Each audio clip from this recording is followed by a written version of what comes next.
empezar. Bueno, primeramente les saludo en el amor del Señor. Es un gusto poder estar con ustedes nuevamente aquí compartiendo de la introducción a hermenéutica, que es una materia fundamental en nuestro crecimiento en cuanto a tener una visión bíblica seria, una visión bíblica de calidad. Y me imagino que ahora ustedes ya han pasado por las lecturas correspondientes, ya están ahí bien ambientados con el tema de la hermenéutica. Y yo quisiera, por lo tanto, empezar esa clase online preguntando a ustedes ¿cuál ha sido la experiencia de ustedes con relación al aprendizaje de hermenéutica? Quisiera escuchar de ustedes sus experiencias personales, los libros que les gustó más o menos, ¿no es cierto?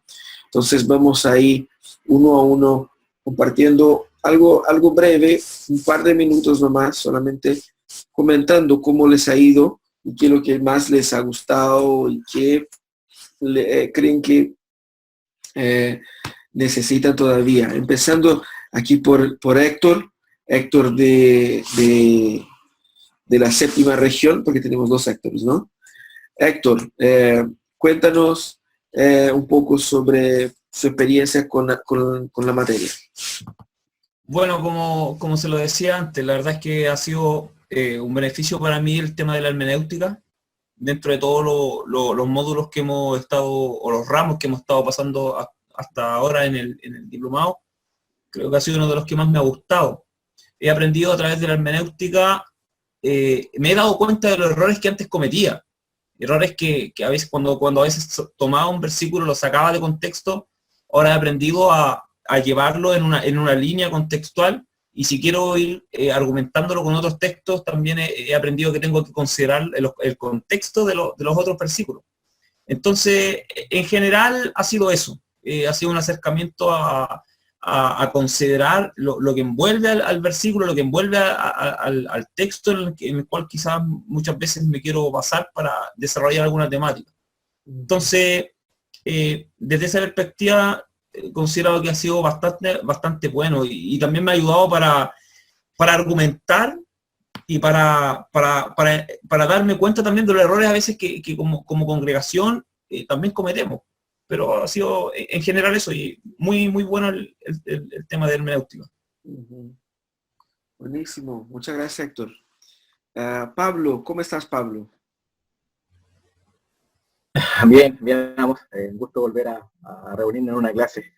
Y bueno, sobre la pregunta que tú nos hacías, la verdad es que, bueno, todos los ramos han sido súper beneficiosos para mí, y como también comparto un poco lo que decía Héctor, este en particular, hermenéutica, es súper importante, porque obvio, como muchas veces pasa, uno trae muchas veces su prejuicio, lo que uno ha entendido o le han enseñado al texto, y muchas veces obvia muchas cosas que son más importantes que nuestros propios prejuicios. Así que en particular ha sido súper beneficioso para mí la lectura. También esto me ha motivado a estudiar otros textos también que estaban dentro del programa, como el Falacia Exegética de D.A. Carson y también otros por ahí, y realmente ha sido un bonito descubrimiento esto de estudiar hermenéutica. Así que eso vamos. Buenísimo. Muchas gracias por su opinión. Héctor Acuña, ¿cómo está? Quisiéramos escuchar un poquito de su experiencia con la materia de hermenéutica. Hola, mi hermano. Muy bien, gracias. Buenísimo. Dios lo bendiga. Mire, bueno, ahora en este momento me encuentro por acá, ando por Putaendo, San Felipe. Andamos predicando la palabra del Señor. A nosotros trabajamos como evangelistas, misioneros, llevando el mensaje a estos lugares donde no hay iglesia. Estamos predicando la palabra del Señor. Buena. ¿Ya? Y el hecho de que yo estoy estudiando hermenéutica me ha servido con mucho más del conocimiento quizás básico que yo tengo de la Biblia, como conocer un poquito más a fondo, muchas veces cosas que uno a veces leía, pero al estar estudiando la hermenéutica uno dice, hoy había esto y no me había dado cuenta. Ajá. Entonces, para mí ha sido muy fundamental, ha sido maravilloso, enriquecedor este ramo de hermenéutica. Y me ha costado un poco, sí, me ha costado mucho, pero le he puesto mi empeño y muchas veces a veces se me puso difícil hacer los trabajos, los ensayos, pero yo le he puesto ahí en los comentarios a usted cuando le entrego los trabajos, con esfuerzo lo hice porque me costaba mucho, pero he logrado. Entonces, ha sido maravilloso este ramo, este ramo por llamarlo. Bueno, y también le doy gracias a usted porque usted nos está brindando su apoyo, ¿no es cierto? Resolviendo nuestras dudas y ha tenido la paciencia a veces para esperarnos cuando nos rezamos por los trabajos, con las tareas. Pero ha sido muy maravilloso, de bendición para mi vida, estar participando de este ramo de hermenéutica. Ajá. Qué Y eso, bueno, mi hermano. qué bueno poder escuchar la opinión de ustedes y qué bueno Gracias. verlos ahí en el campo sirviendo en ese momento.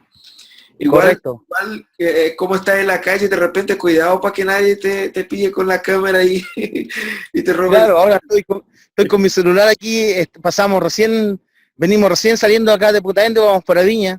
Estoy Bueno, con mi celular igual, integrándome a esto porque es de ganancia para todo, es una ganancia espiritual para mi vida. buenísimo, buenísimo. Qué bueno qué bueno escuchar a ustedes, escuchar la opinión de ustedes y ver que el Instituto Bíblico ha servido para el desarrollo de ustedes. Nosotros estamos, nuestro deseo, digo yo como profesor, pero yo creo que también puedo decir en nombre del instituto, nos alegra mucho ver que el instituto se ha prestado a aportar en la misión aquí, especialmente aquí en Chile, donde estamos todos nosotros, pero también en otros países donde llega el instituto y ver gente que está efectivamente aplicando lo que la palabra enseña, ¿cierto? Correcto. Y quisiera en esa noche conversar un poco con ustedes, aunque nuestro tiempo es breve, un poco sobre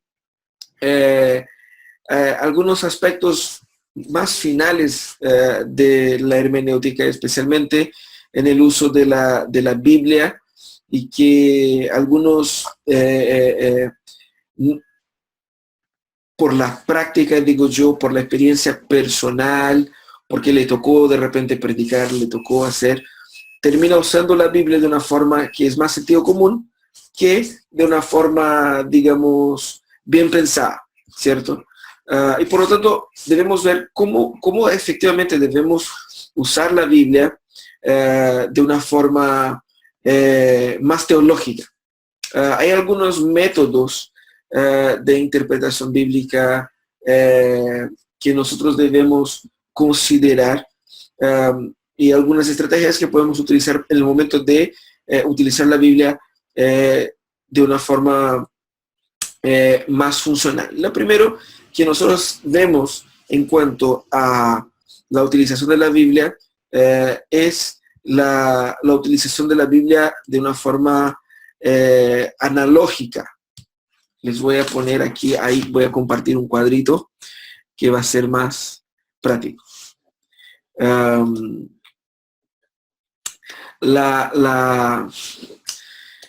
Aquí voy a escribir eso.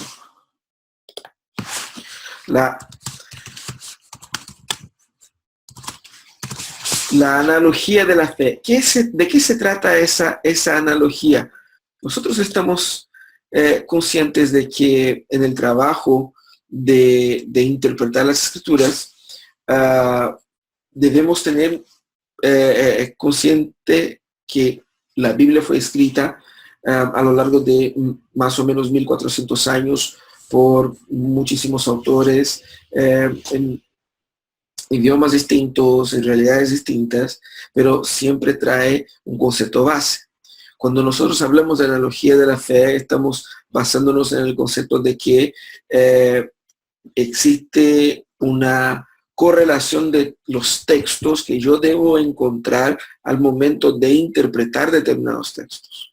Es decir, la Biblia tiene una unidad y luego yo necesito entender que todos los textos deben ser respaldada por otros, ¿no es cierto? Ese concepto viene de una frase en Romanos 12:6 que dice, teniendo pues diferentes dones, según la gracia que nos fue dada, si es profecía, según la proporción de vuestra fe, ¿no es cierto? Esa expresión, la proporción de vuestra fe, que en el griego sería analogian tes pisteos. Entonces, analogía de la fe o proporción de la fe, normalmente son dos pasajes referentes ahí donde Pablo habla en Romanos 12:3 y también en 2 Timoteo 1:13, haciendo la utilización de las mismas palabras, cuando él dice con relación a la analogía de la fe o a la proporción de la fe,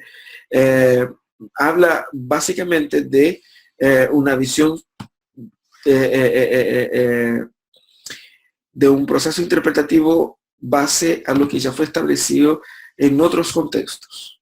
Entonces, teniendo en vista que la analogía de la fe pasa por toda la escritura, sin una necesaria secuencia, pero con una correlación, digamos,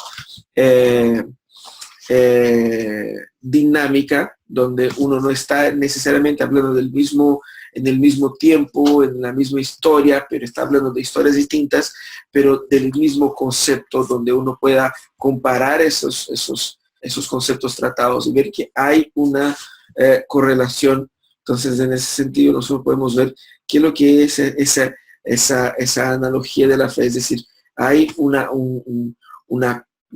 cooperación de toda la escritura de aportar hacia un único mensaje, y luego cuando nosotros vamos a explicar ese mensaje, estamos hablando de un mensaje que es encontrado el respaldo en textos del Antiguo Testamento, en textos del Nuevo Testamento, en textos que han sido explicados de forma directa o discursiva o de forma narrativa o incluso en poesías y profecías.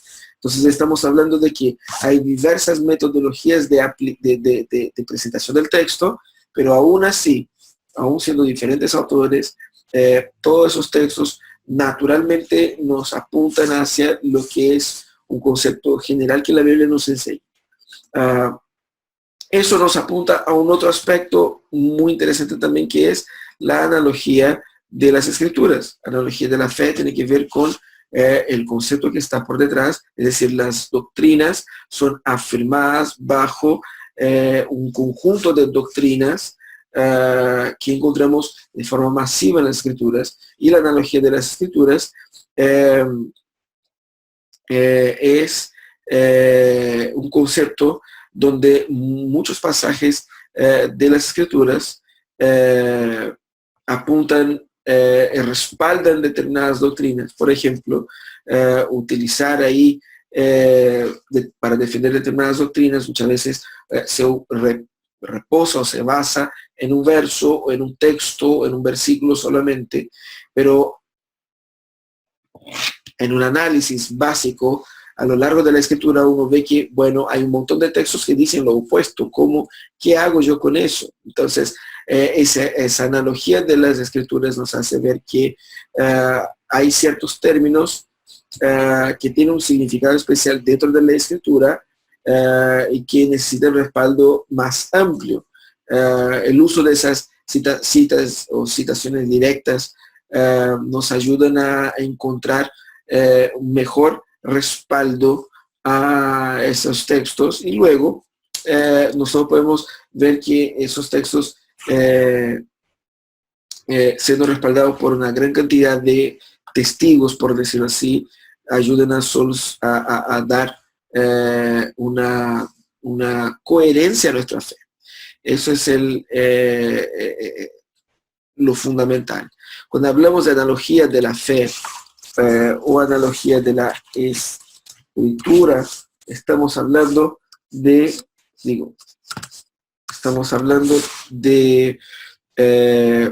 una coherencia general de la Biblia. ¿Qué es lo que significa una coherencia general de la Biblia? Muchas veces al momento de predicar, predicamos otras cosas que si ponemos a prueba del análisis bíblico amplio, vemos que no es coherente con el total del mensaje. Puede parecer muy enredado, pero básicamente se trata de lo siguiente.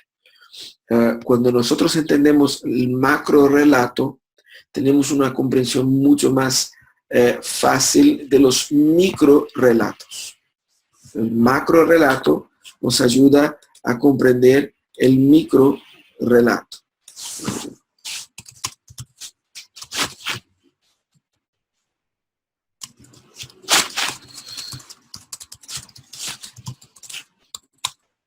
Por los micro relatos. Yo no sé si es juntos separados, pero para que ustedes tengan ahí una noción nomás. Entonces, es importante entender ese concepto. La analogía tiene que ver con eso. Uno va a comparar texto con texto a lo largo de la escritura, obviamente teniendo en cuenta sus contextos, pero para buscar estudiar el texto a la luz del macro relato, del mensaje general, y que aunque el sentido común nos diga que el mensaje general es bastante obvio, muchas veces no lo es. Y eso pasa ¿por qué? Porque ese macro relato de las escrituras es un concepto teológico. El macro relato de las escrituras tiene que ver con el mensaje de la redención en Cristo Jesús, que es iniciado en la creación, antes de la creación, en el pacto de la redención, luego se manifiesta ya en la creación, la caída, y luego la redención. Ese macro relato muestra la historia de los pactos de Dios, primeramente con Adán, luego el pacto con Noé, el pacto con Abraham, ¿no es cierto? Las confirmaciones de este pacto a lo largo de la historia y la consumación del pacto de Cristo cuando Él, reunido con sus discípulos, dice, esta copa es la copa del nuevo pacto. Es decir, ahí Jesús está inaugurando un nuevo pacto, se le está hablando de un nuevo, había un antiguo, Pablo habla bastante de eso, y el punto es, muchas veces tomamos textos como por ejemplo, amar al prójimo, y pensamos, bueno, ese texto no tiene nada que ver con el pacto, porque el pacto es un tema muy teológico, muy complejo, ¿no? Y a veces muchos otros textos evangelísticos o textos devocionales que utilizamos como servir unos a otros, cuando Pablo habla que debemos nosotros no considerarnos superiores al prójimo, debemos servir unos a otros. Uno dice, bueno, eso es muy práctico, eso es simplemente de yo tengo entonces que servir a mi hermano, yo tengo entonces que amar a mi hermano. El domingo pasado me tocó predicar aquí en la iglesia sobre la administración del tiempo, y al momento de predicar yo dije, qué raro, la impresión que tengo es de que si yo predico cómo administrar el tiempo bíblicamente,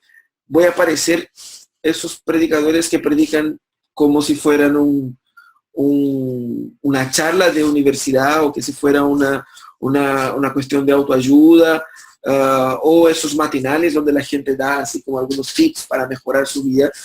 Y qué es lo que la Biblia, el macro relato de la Biblia, es decir, el gran mensaje de las escrituras como la redención de Cristo, la obra de Cristo, la singularidad de Cristo, la cruz de Cristo tiene que ver con la manera como yo administro mi tiempo.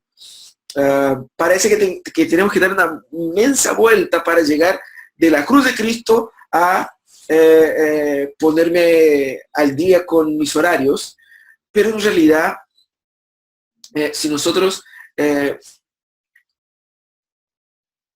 nos dedicamos en hacer un estudio bíblico que trata la analogía, a ver, ¿dónde está? ¿Dónde es eso?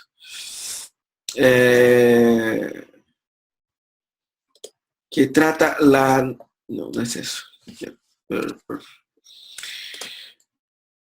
Eso, que trata la analogía de la fe. Tampoco es eso. No sé, había un... No, tampoco. Anyway. Que trata la analogía de la fe con la debida coherencia y responsabilidad, podemos nosotros entender que cuando Dios nos manda o nos orienta a que seamos prudentes con la administración de nuestro tiempo, Él también nos quiere decir que nosotros debemos aprender a que la vida que tenemos, por ejemplo, el caso del tiempo, la vida que tenemos no es nuestra.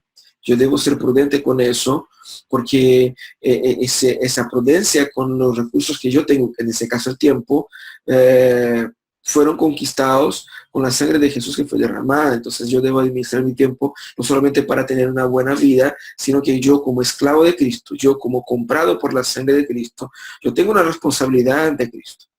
Luego, la administración del tiempo tiene que ver con mi papel, con mi rol como discípulo de Jesús. Y yo solo puedo ser discípulo de Jesús si yo entiendo la cruz de Cristo, es decir, si hubo en mi vida una verdadera negación, si yo efectivamente morí, no sé, en Cristo, y si entendí las implicaciones de la muerte en Cristo, si mi vieja naturaleza murió para que yo pudiese efectivamente participar de los beneficios de esta muerte en Cristo y nacer como una nueva criatura, luego que como discípulo de Jesús totalmente dedicado a su servicio. Así que administrar el tiempo no es una cuestión meramente superficial desde el punto de vista pragmático, así como, no, sí, con algo de organización uno se pone, sino que más bien es una cuestión profundamente teológica. Es decir, para administrar correctamente mi tiempo, yo tengo que llegar a la conclusión de la implicancia de la cruz de Cristo en mi vida.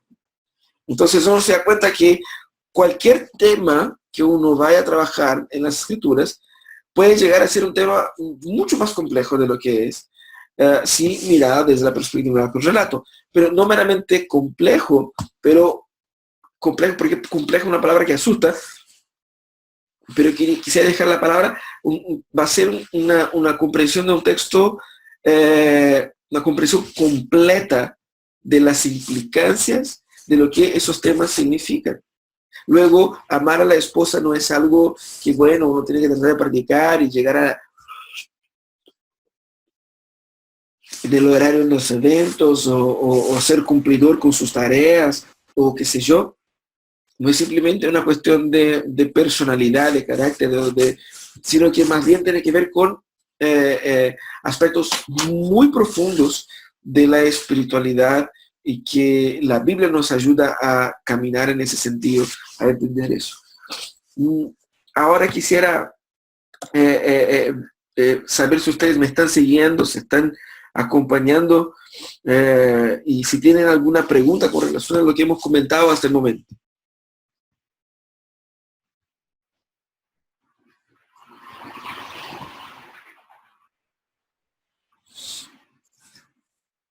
¿Alguna duda?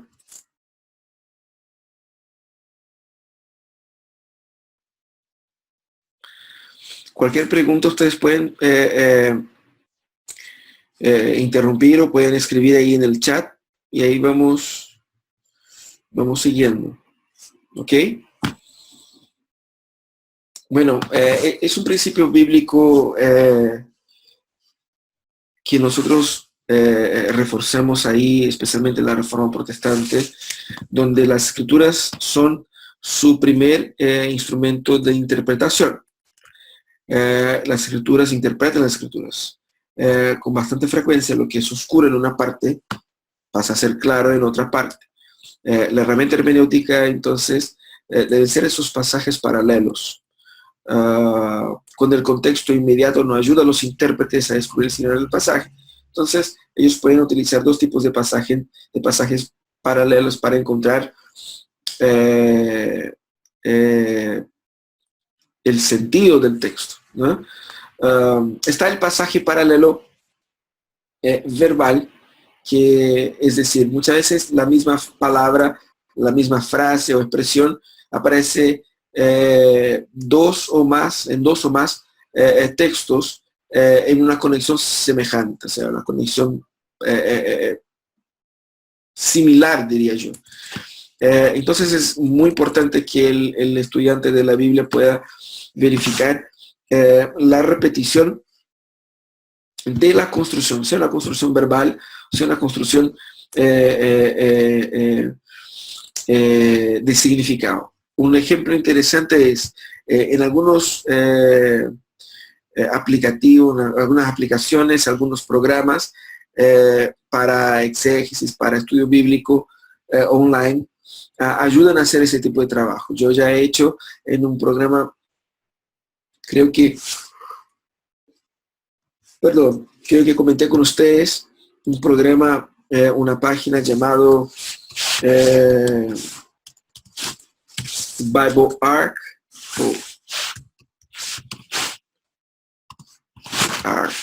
así. Y ellos te permiten hacer eso con el texto en griego, en el hebreo, donde uno va y pone ahí la búsqueda de la repetición de los términos, lo que es bastante interesante, es bastante útil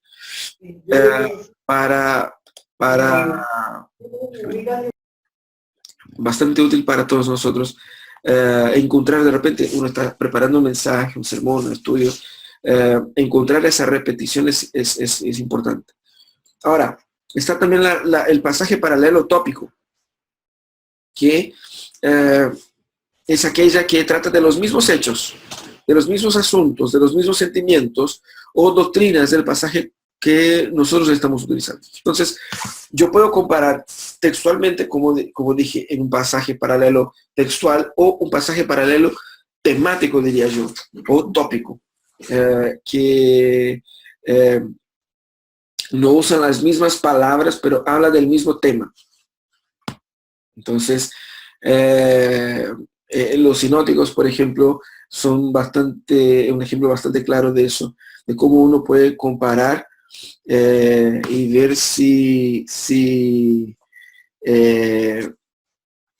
cómo la misma situación o el mismo tema tratado por Jesús fue presentado en textos distintos. Eso es bastante útil también. Hemos visto bastante de eso en el Antiguo Testamento, cuando comparamos algunos salmos con textos narrativos, pero básicamente es una estrategia bastante útil y que nos ayuda a, como dije en el inicio, a hacer esa analogía de la fe, encontrando relatos más amplios, ayudándonos a entender los relatos más detallados.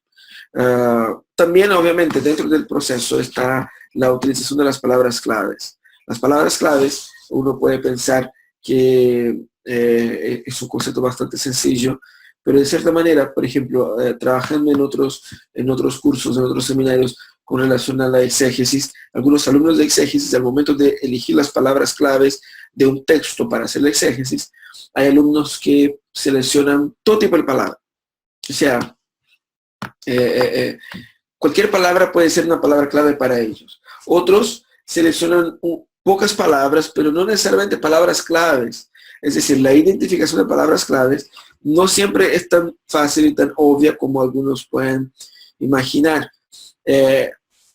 Por dos razones. Primero, nosotros seleccionamos palabras claves a la luz de nuestra traducción, a la traducción que estamos utilizando, ¿cierto? Entonces, si usted ha tomado un texto en la Reina Valera, la Reina Valera va a traer una selección de palabras, o sea, una traducción utilizando palabras específicas en ese contexto, y uno lee y uno va a decir, bueno, esa palabra es una palabra bastante interesante. Cuando uno hace la comparación con otras traducciones, especialmente traducciones más contemporáneas, uno se da cuenta que la palabra que era tan interesante de repente como que desapareció. La manera de traducir la otra palabra fue bastante diferente y como que perdió un poco la importancia. Entonces, de repente, la impresión que nosotros tenemos de la palabra que trae la versión que estamos utilizando nos puede llevar a un equívoco. Por lo tanto, para definir palabras claves, debemos tomar cuidado con la traducción, y para definir palabras claves debemos también leer el texto tratar de leer el texto sin las, como diría yo, los anteojos o los prejuicios que llevamos al texto. Hemos conversado, ustedes han visto ahí en las lecturas con relación a las cosas que nosotros llevamos hacia el texto, que pueden ser una trampa, pero aunque uno nunca está libre de llegar al texto con una idea, uno siempre lleva una idea, uno debe llegar con los presupuestos correctos, y uno de los presupuestos que nosotros debemos llegar al leer el texto es lo que el texto me está diciendo. Muy probablemente yo no lo he entendido bien.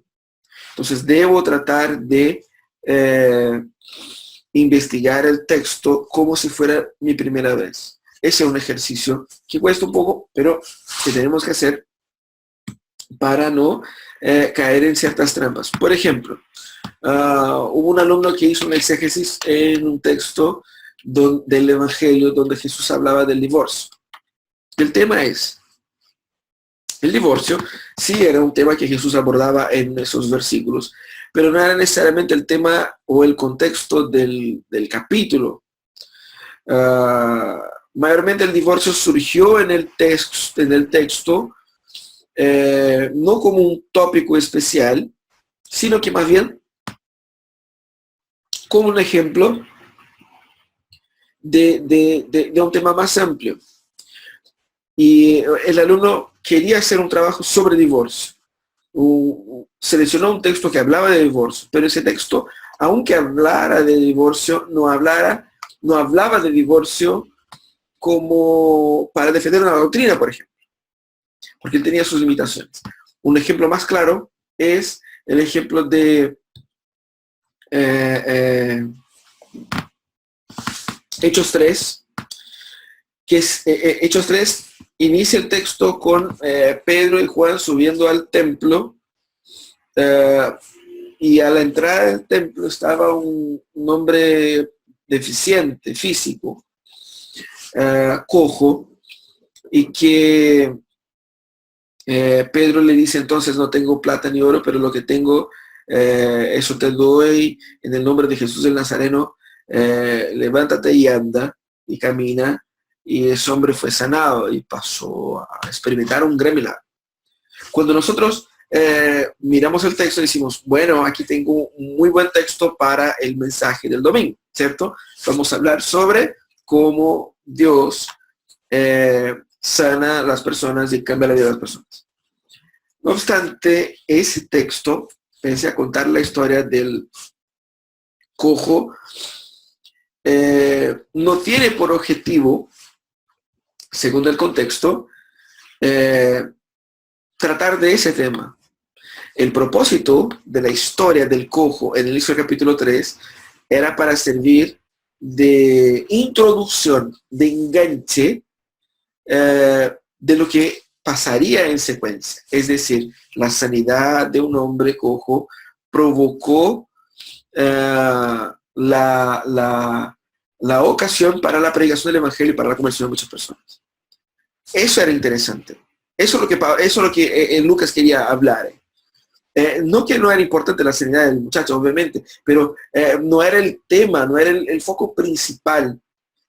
Cuando nosotros no tenemos el debido cuidado de seleccionar, de entender el pasaje, o cuando llegamos ya con una interpretación lista al pasaje, no logramos entender de qué realmente nos está hablando el texto y podemos fracasar ahí. Y ahí es como fracasamos en la selección de las palabras claves, por ejemplo, que nos van a ayudar a mostrar cuáles son los temas de importancia tratados en el texto, ¿cierto? También algunos aspectos que nosotros debemos entender al momento de estudiar las Escrituras. Debemos entender que ante cualquier principio teológico que vayamos a definir, cualquier doctrina que vayamos a apoyar, antes de eso se debe realizar la debida exégesis. Exégesis es el estudio profundo de las Escrituras donde yo voy al texto en los idiomas originales y realizo mi propia traducción y hago un análisis profundo, lexicográfico, cultural, histórico, gramatical, hago un análisis del discurso, hago un análisis del formato del texto, hago un análisis del mensaje que el autor quería transmitir para la época, hago un análisis del mensaje que el autor quería transmitir para todas las épocas, a la luz de lo que gramaticalmente, históricamente encontramos en el texto, a la luz de lo que históricamente los autores, los traductores y los comentaristas han mostrado y cómo han llegado ellos a la interpretación de ese texto. Luego tenemos ahí una posible interpretación para ese texto y luego con base a eso podemos decir, bueno, ese texto dice eso o aquello. Normalmente nosotros tratamos de defender doctrina A o B porque leemos el texto una pura vez y decimos, bueno, el texto dice eso, si dice eso, significa eso otro. ¿Se entiende? La rapidez, cómo vamos de la lectura para la interpretación, puede generar un montón de falacias en nuestro estudio. Así que es muy importante que nosotros estemos atentos a el proceso de elaborar una doctrina o de producir o de entender un sistema de teología. Deben hacer antes que todo del exégesis. Y por lo tanto, eso nos hace ver que las escrituras no es un manual de doctrina, sino que es un manual de fe. La doctrina nosotros interpretamos a la luz de un estudio profundo de esos relatos y de esos textos. Las doctrinas obviamente no deben ir más allá de las evidencias que encontramos en las escrituras. La analogía de las escrituras debe tener una prioridad en nuestro estudio, mucho más que la interpretación práctica histórica. Es decir, nosotros debemos basarnos en lo que el macro relato nos dice, mucho más de lo que en la experiencia histórica nos muestra. Aunque la experiencia histórica muchas veces es la experiencia de la interpretación históricamente, pero eso de por sí no significa una autoridad. Solamente lo que es enseñado de manera directa en las escrituras es lo que nos debe hablar a la conciencia. Hay muchas cosas en la Biblia que no son tan claras. Bueno, como les comentaba, muchas veces la Biblia no trae así las cosas de una forma tan obvia como nosotros quisiéramos, y eso hace con que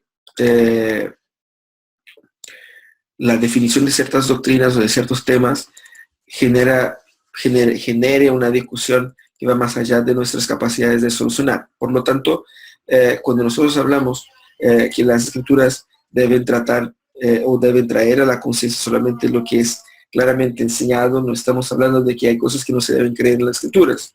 Estamos diciendo simplemente que hay cosas que no podemos afirmar con seguridad y que es materia de discusión histórica, en las cuales posicionamientos surgen históricamente, defendiendo un punto de vista y otro, y es natural que sea así. Hay algunos hermanos que alimentan una visión un poco utópica de que debe haber una uniformidad de visión tan grande que llega a ser casi imposible pensar en una diversidad de pensamiento. De hecho, nosotros creemos que la Biblia sí enseña una única y pura verdad. Tenemos que ser unidos en lo que es esencial, pero tenemos que reconocer que hay cosas que son difíciles de interpretar, hay cosas que no tenemos material suficiente como para llegar a una conclusión clara, y por lo tanto debemos descansar en aquello que es claro. Pero eso está también a su vez unido al concepto de que todo lo que Dios quiere que nosotros sepamos que es esencial a la vida cristiana y a la fe está claramente enseñado en ella. Entonces la Biblia no nos fornece o no nos entrega una enseñanza limitada, sino que una enseñanza completa, pero aún así trae temas que son complejos, demasiado complejos, y que no encontremos una respuesta tan clara en nuestros estudios teológicos. Ahora, ninguna doctrina también debe ser basada en un único pasaje de la Escritura. O, por ejemplo, en una parábola, en una alegoría, o en un tipo, o en una lectura incierta del texto. Es decir, la enseñanza doctrinaria es muy importante para basar simplemente en partes limitadas o de una interpretación cuestionable. En ese sentido debemos nosotros buscar siempre una interpretación cada vez más amplia para llegar a una definición sólida de determinada doctrina. Nosotros también debemos entender que la interpretación teológica de las Escrituras tiene una gran responsabilidad ante la Iglesia. Nosotros estamos encargados de, al momento de enseñar una doctrina fundamental de la vida cristiana, personas están guiando sus vidas a la luz de la enseñanza que estamos entregando. Es decir, personas pueden estar accediendo a una postura que les lleva a vivir en pecado por cuenta de una enseñanza nuestra, lo que es grave. Entonces, enseñar doctrina en la iglesia es una gran responsabilidad y es un gran desafío poder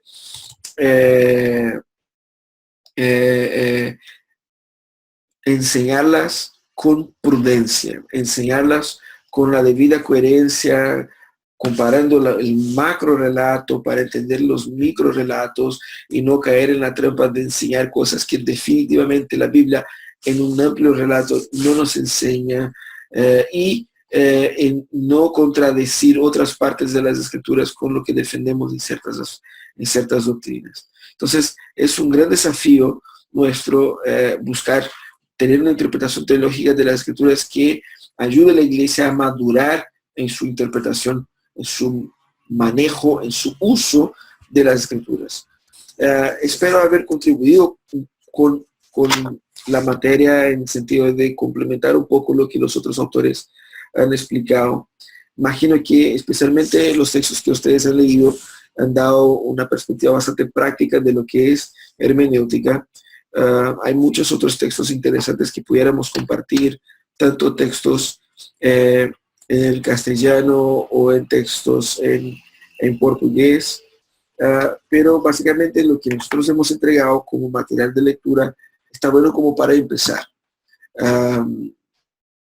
Hay varios textos interesantísimos que ya van más allá de la hermenéutica, haciendo ahí lo que es dando inicio a la familia, diría yo, a la familia de la interpretación bíblica. La familia de la interpretación bíblica aquí, está unida por la introducción bíblica que ustedes han hecho ahí hace algunos meses atrás. Está también la hermenéutica. Ustedes pueden ver que yo soy un gran diseñador, ¿no es cierto?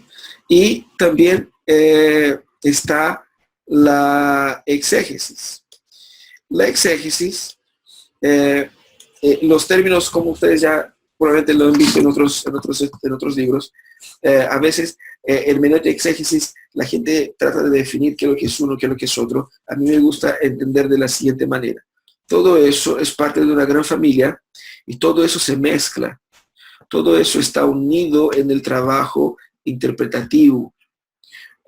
La introducción bíblica es la base sobre la cual yo me acerco a las Escrituras. Es decir, la misma definición de lo que es las Escrituras, partiendo por la inspiración, partiendo por la inerrancia, el canon, el contenido, la manera como se divide y todo lo demás.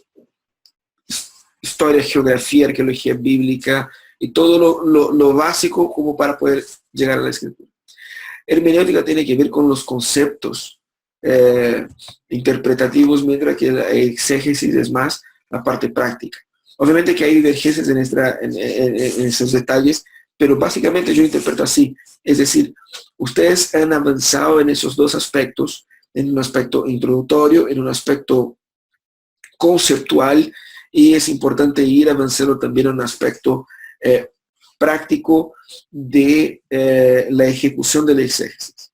Por lo tanto, les animo a que sigan con los cursos, porque los otros ramos que puedan tomar aportan a realizar una muy buena exégesis, en el sentido de poder manejar mejor el texto en los idiomas originales y luego poder sacar provecho de ello para interpretar la Biblia de la mejor manera posible. Hoy día tenemos a la disposición muchos materiales en internet, el Bible Works,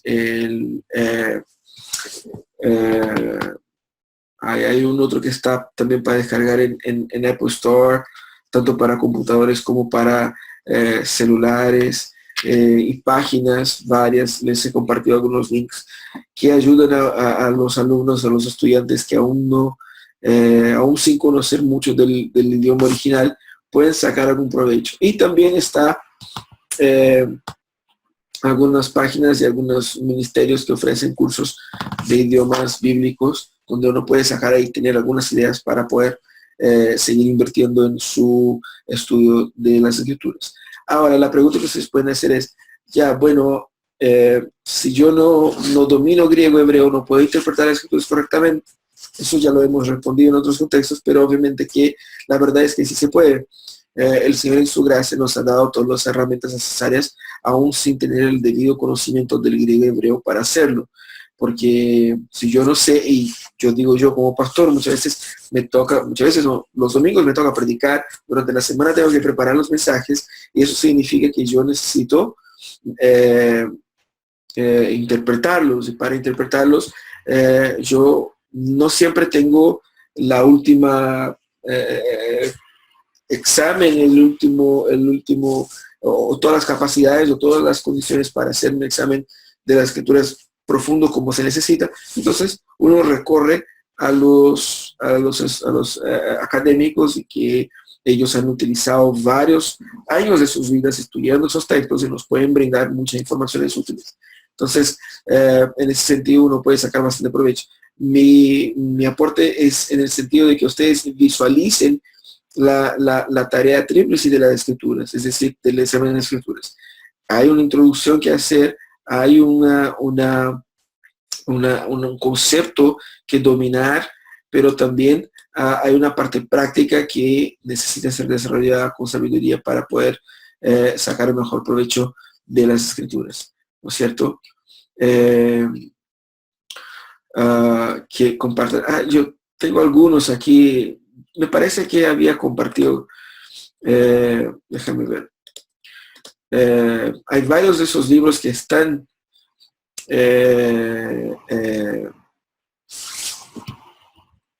copiar, que están disponibles por el instituto, ¿no es cierto? Pero yo les voy a mandar un link con todos los materiales que yo tengo relacionados a la exégesis y a la introducción bíblica. Es más o menos 1 giga de libros, lo que es alguna cosa que ya sirve para empezar. Hasta el momento, ¿alguna duda, alguna pregunta que quieran hacer, algún comentario, alguna dificultad con el curso o algo así que podamos solucionar?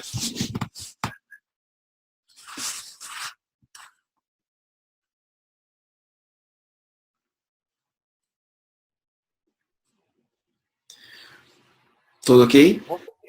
Más que nada, sí, mira, más que nada, referente a lo que tú comentabas hace un rato atrás, sobre los textos paralelos, este último tiempo me ha tocado estar estudiando un poco Lucas, estoy estudiando más o menos verso a verso, una cosa así. El tema es que me he dado cuenta que muchas veces, sobre todo en lo que respecta al Evangelio, no es muy útil ver los paralelos, porque a veces repite el mismo concepto del Señor Jesucristo, pero están en contextos distintos dependiendo de lo que el escritor entendió. Entonces, un mismo texto según su contexto, en Mateo, por ejemplo, significa una cosa, y en Lucas significa otra cosa, totalmente distinta muchas veces. Entonces, obviamente el principio de la Biblia, interpreta la Biblia, es fundamental, de eso se trata, pero también hay que tener esa salvedad que en el caso de los evangelios, también depende mucho del sentir o el tenor teológico que el escritor le dio al relato en particular, y dependiendo de eso también el significado que tiene el texto, ya sea en alguno de los sinópticos, por sobre todo. Eh, otra cosa, sí, por ejemplo, nosotros muchas veces vemos la visita del Señor Jesucristo al templo, que aparece en Juan 2, ¿cierto? Y también aparece en Marcos ya al final del ministerio del Señor. Entonces normalmente dicen algunos, bueno, quizá hizo 2 visitas al templo y en las 2 veces purificó el templo, pero cada uno tenía una intención teológica distinta, y por eso uno lo relata al principio de su evangelio y el otro al final. Entonces, un poco hacer esa salvedad más que nada, vamos. Claro. Ahora, interesante eso lo que dijiste, porque a veces, especialmente en los evangelios, cuando nosotros comparamos eventos similares o de repente el mismo evento narrado con detalles distintos, incluso en ocasiones que suelen ser distintas, podemos percibir no necesariamente solamente el evento, pero cómo el autor bíblico quiere que sus lectores entiendan lo que Jesús hizo. Y por lo tanto, él trata de destacar algunas cosas que el otro autor no quiso destacar, porque para los lectores del otro evangelio, la intención era otra. Similar, pero posiblemente diferente. Entonces, eso enriquece mucho. Yo creo que nosotros tenemos, por ejemplo, en el caso de los evangelios, los 4, no solamente los 3, tenemos 4 perspectivas del mismo relato, que algunos dicen no, pero uno era para los hebreos, otro para los romanos, otro para los griegos y otro para todos. De hecho, es más que eso, ¿no?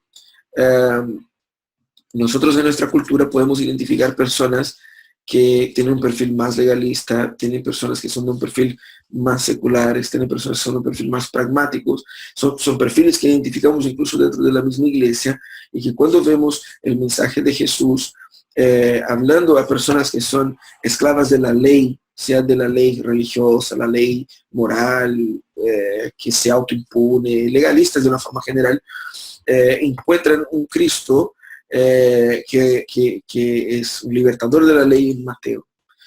Aquellos que son esclavos de su desempeño, esclavos de repente del trabajo, de la profesión, encuentran un Jesús ejecutor que libra a las personas de la esclavitud, del éxito, y trata a esas personas, trae a esas personas a los pies de la cruz en un arrepentimiento verdadero, un Cristo que Él es el ejecutor y no nosotros. Tenemos en el Evangelio de Lucas un Cristo humano, un Cristo sabio, para confrontar a aquellas personas que buscan la sabiduría en recursos filosóficos, que son esclavos de padrones filosóficos, y encuentran entonces en Lucas un Cristo que libra de ese tipo de esclavitud. Y la misma forma tenemos en Juan un Cristo que es sumiso al Padre plenamente, un Cristo obediente, un Cristo de pasión, un Cristo que amó hasta el final, y que por lo tanto responde a ese tipo de gente. Nosotros vemos esa variedad, nos da una comprensión tan amplia del Evangelio, tan amplia de Cristo, que qué genial poder responder a la gente de nuestra cultura mostrando eso, ¿no? Es muy interesante esa perspectiva. Héctor.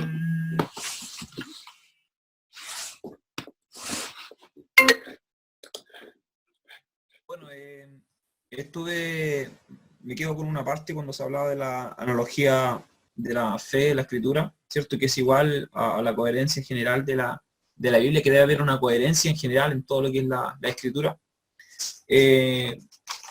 Pensaba en eso, puesto que, por ejemplo, en Génesis capítulo 6 habla de que Dios se arrepintió de haber hecho al hombre, pero en Números capítulo 23, versículo 19, dice que Dios no es hombre para que se arrepienta.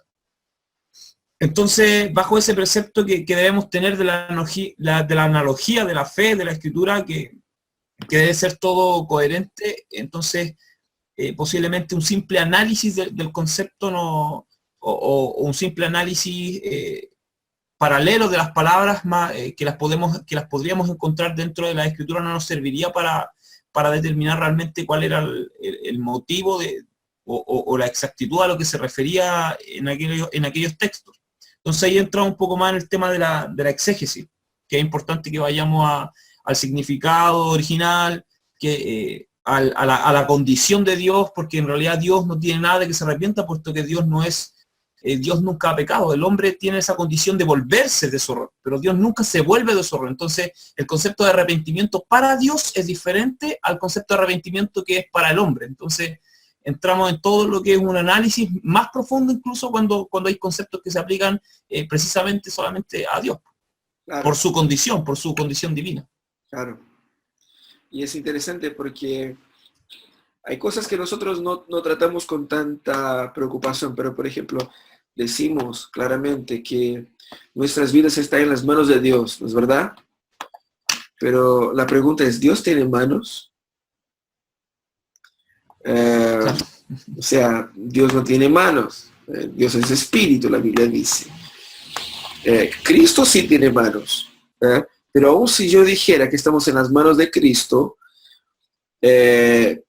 o sea, las manos de Cristo son humanas, es decir, eso es obviamente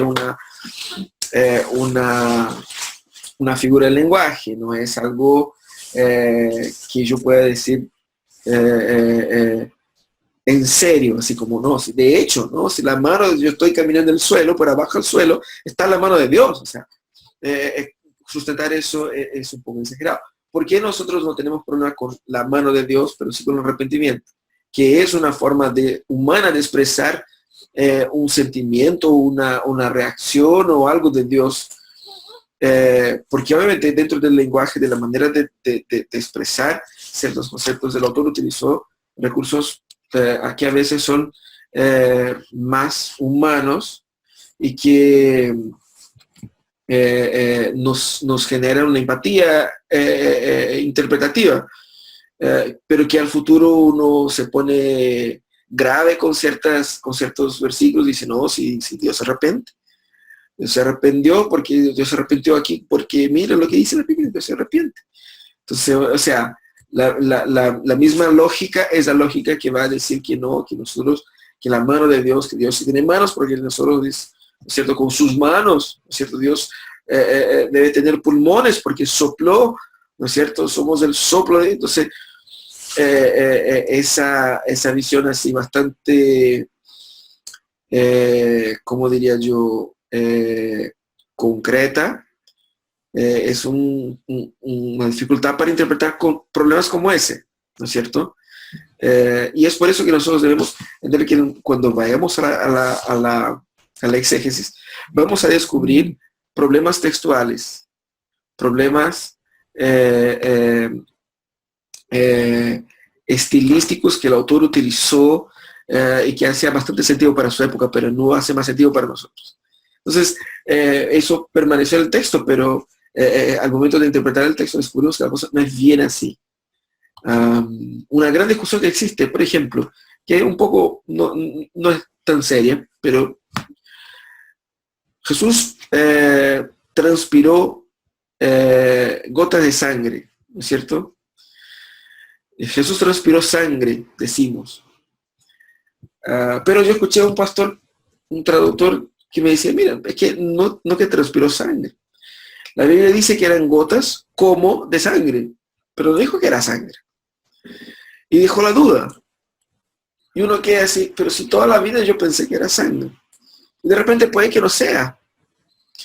Es decir, ese texto amerita un estudio más profundo para ver no que sea así como eso va a cambiar toda la pasión, no, pero seguramente echa luz a un problema puntual que de repente uno dice, no, que transpiró sangre, porque cuando uno está en una tensión muy elevada,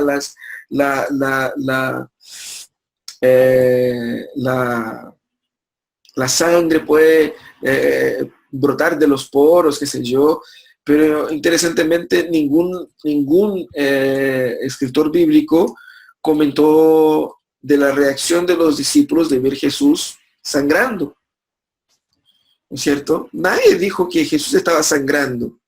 Imagínense si alguien está sangrando, botando sangre por la cara o por el cuerpo, ¿no es cierto? Y más encima dice que Judas lo besó.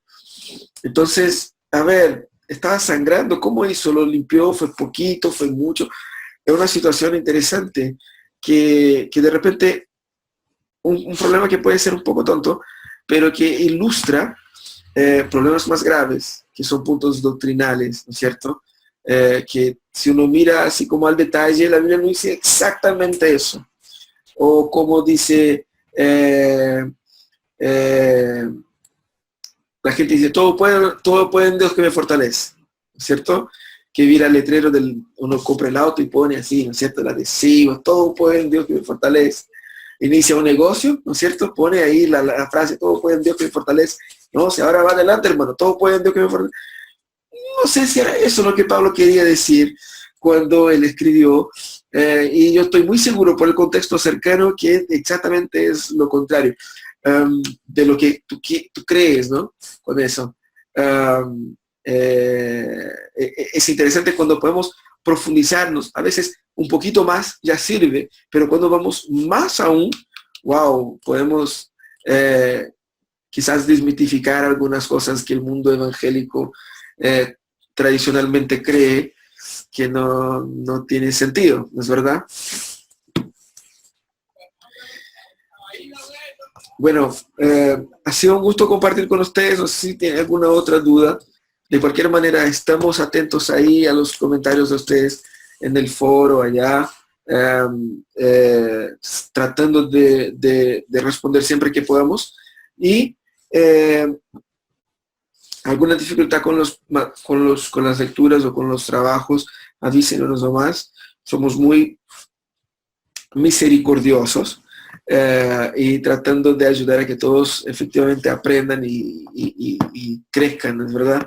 Eso es lo importante. Así que muchas gracias por el tiempo de todos ustedes y que Dios les bendiga mucho ahí en sus congregaciones, en sus desafíos. ¿Ok? Así que un gran abrazo y nos vemos pronto. Chao, chao.